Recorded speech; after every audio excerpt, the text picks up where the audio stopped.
Bat and Friends, Episode 2, Lost in the Rain.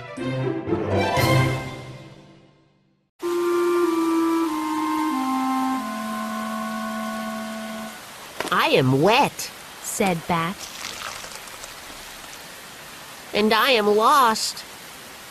I must find a dry place. I must find a safe place. So Bat flew and flew. He looked all around. The wind was strong. The rain was wet.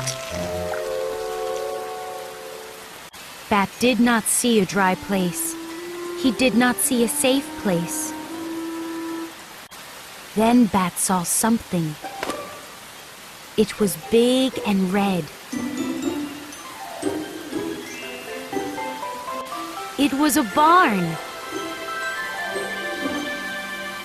Bat flew to the roof. He went over the side.